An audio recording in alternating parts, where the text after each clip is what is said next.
अस्सलाम वालेकुम। हमारे साथ मौजूद है रिहान मोमिन, जो कि दखनी मोमिन जमात के स्टूडेंट भी है। उन्होंने भी हमारी तरह ही इस तरह से पढ़ाई हासिल की और आज इस मुकाम पर पहुँचे। He is working with ENY, Ernst and Youngs, one of the big fours in the world. Multinational company है। जैसे हमारे एक भाई थे जो डेलॉयट में, तो उनकी कॉम्पिटिटिव कंपनी है, वहाँ पर सीनियर कंसल्टेंट काम करते हैं, क्योंकि एक अपने आप में एक बड़ी बात है। आइए उनसे बात करते हैं किस तरह से वो इस प्रोफाइल पे पहुँचे हैं, क्या पीस ऑफ एडवाइस वो देना चाहेंगे, किस तरह से स्किल्स उन्होंने अपना डेवलप किया तो आज वो इस मुकाम पे पहुँचे। Welcome Rihan, Dakhni Momin Jamaat annual function. First of all congratulations for your felicitation by the Jamaat function. Thank you. So मैं जानना चाहूँगा, आप बहुत बड़ी कंपनी में काम करते हो और सीनियर कंसल्टेंट, तो आपको क्या लगता है बच्चों में ऐसी, हमारे दखनी मोमिन जमात के स्टूडेंट्स में क्या स्किल सेट होना चाहिए ताकि वो आप जैसी एक अच्छी कंपनी में एक अच्छी प्रोफाइल पे काम कर सकें? देखो कैसा होता है, अभी हम यहाँ तक पहुँचे हैं तो इस पे एक डिग्री पे दूसरी डिग्री बिल्ड ऑन होना चाहिए। पहली बात तो ये होता है। कैसा होता है, आपके पास वो स्किल सेट्स का ब्लेंड होना चाहिए। अभी जैसे मैंने इंजीनियरिंग करने के बाद MBA किया, ठीक है, तो वो MBA लेवरेज करने के लिए मैंने मैकेनिकल के ऊपर ऑपरेशंस मैनेजमेंट का किया। तो मैकेनिकल के ऊपर ये एक एडेड एडवांटेज हो गया, जिससे ऑपरेशंस मैनेजमेंट। तो अब इस ऑपरेशंस मैनेजमेंट के ज़रिए बहुत सारी फील्ड्स ओपन हो जाती है। जैसे ऑपरेशंस लिमिट, जैसे लोग सोचते हैं कि जब ऑपरेशंस बोल दिया तो यार सप्लाई चेन है या मैन्युफैक्चरिंग है, मैं सिर्फ इतना ही, ये मेरा रेस्ट्रिक्टेड फील्ड होगा।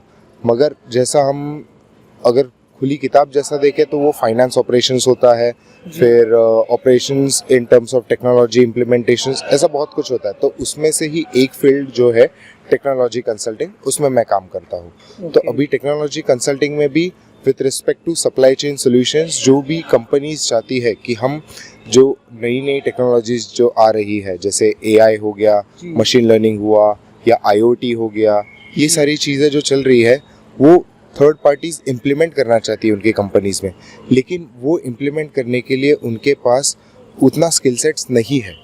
तो इस स्किल सेट के लिए कंपनीज हमारे पास आती है कि हमको ये चीज़ें आप इम्प्लीमेंट करके दो, ताकि हम इस टेक्नोलॉजी के ज़रिए हमारे रेवेन्यू को या हमारे system of ways of working को चेंज करें और इम्प्रूव करें। तो इस हिसाब से हम लोग यहाँ पर टेक्नोलॉजी इम्प्लीमेंट करने की कोशिश कर रहे हैं।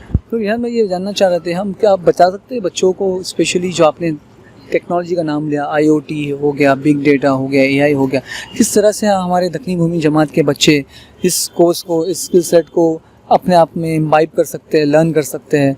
आपने कहाँ से सीखा, कैसे सीखा, कुछ उस पर थोड़ा इंसाइट देना चाहेंगे? बेशक। देखिए, शुरुआती में तो हर चीज़ का टेक्नोलॉजी जब हम कहते हैं तो शुरुआती बात होती है माइक्रोसॉफ्ट ऑफिस। तो सब लोग पहले तो ये कोशिश करें कि माइक्रोसॉफ्ट ऑफिस अच्छे से सीख लें। बड़े बड़े पोजीशंस पे जाने के बाद भी बच्चे लोग माइक्रोसॉफ्ट ऑफिस में वर्ड, एक्सेल, पावरपॉइंट, ये सबसे स्ट्रगल करते हैं, ठीक है। तो शुरुआती कोशिश ये रहे कि हम ये चीज़ें जो हमारे पास आसानी से सीख सकते हैं, पहले तो वो सीखें। उसके बाद हम ये कोशिश कर सकते हैं कि जैसे बिग डेटा हुआ, तो बिग डेटा या इन सब के लिए कोर्सेस Udemy पे फ्रीली अवेलेबल है।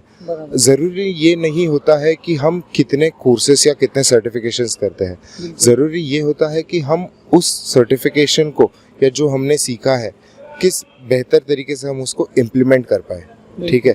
अगर हम वो चीज़ सीखने के बाद अगर इम्प्लीमेंट कर पाते हैं तो उसमें ज़्यादा फ़ायदा है। सिर्फ बुकिश नॉलेज या सिर्फ किताबों से जो हम सीखते हैं, अगर वो सिर्फ दिमाग में रखे और उसको इम्प्लीमेंट नहीं करें तो वो हमारे लिए सिर्फ एक back of the mind knowledge हो गया, जो हम सिर्फ लोगों को दे सकते हैं, खुद से कम उस चीज़ पे इम्प्लीमेंट नहीं कर पाएंगे, ऐसा, ठीक है। तो Udemy का एक कोर्स है, तो ऐसे Udemy के अलावा भी काफ़ी कॉम्पिटिटर्स है।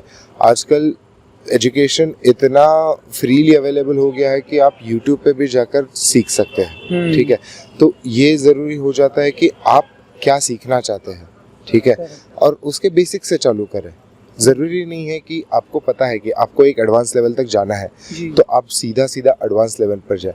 आप बिगिनर्स करें, इंटरमीडिएट करें, फिर उसको इम्प्लीमेंटेशन में लाने की कोशिश करें कि मैं कर पा रहा हूँ, नहीं कर पा रहा हूँ, फिर चाहिए तो वापस बेसिक से जाकर सीखे। उस एडवांस लेवल पर जाने के लिए ये ऐसे कदम होते हैं। बहुत wonderful advice, piece of advice आपने दिया है। स्पेशली बिल्कुल सही कहा कि कुछ चीज़ को पाना है तो डायरेक्टली आप शॉर्टकट तो नहीं मार सकते। इनिशियली आपको स्टार्ट करना है बेसिक से, इंटरमीडिएट से, तब जाके आप एक एडवांस एक स्किल सेट डेवलप कर पाएंगे।